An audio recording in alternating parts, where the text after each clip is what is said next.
বলেছেন যে এক সেকেন্ড, আপনি আমাকে বলেছেন আওয়ামী লীগ আমার বন্ধু হতে পারে। আচ্ছা তাহসিন, যেহেতু আপনি আমাকে একটু ব্যক্তিগতভাবে প্রশ্নটা করলেন, আমি আপনাকে একটা ব্যক্তিগত প্রশ্ন করি। আপনার বয়স কত?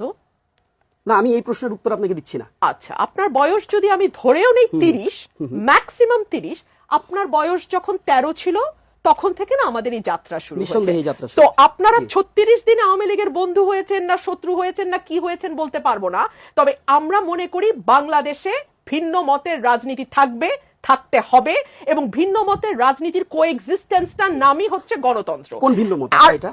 সেটা ভিন্ন মতটা কোনটা? সেটা সেই ব্যাখ্যা তো আপনাকে আমি দেব না। এটা তো টকশোর ব্যাখ্যা দেবেন আপনি। আপনার বয়স যেমন আপনি বলছেন, এটা তো ব্যক্তিগত প্রশ্ন, আমি সেটা আপনাকে ব্যক্তিগতভাবে বললেন আওয়ামী লীগ আমার বন্ধু হতে পারে। আমার বয়স কত? আপনি যেমন বলতে পারেন আপনি আমার বন্ধু হতে পারে, এটা মিডিয়াতে আপনি জিজ্ঞেস যখন করতে বলতে পারেন আমার বন্ধু হতে পারে, আওয়ামী লীগের আমি ডিসকাশনে আপনাকে এই প্রশ্ন করতেই পারি যে আওয়ামী আপনার লীগের বয়স ডিসকাশনে আমি যখন 13 ছিল সম্ভবত তখন থেকেই আমাদের এই যাত্রা। আর ইন্টারিমটা কে? জনগণ এটার উত্তর দিবে। ইন্টারিমটা কে? মাহফুজ সাহেব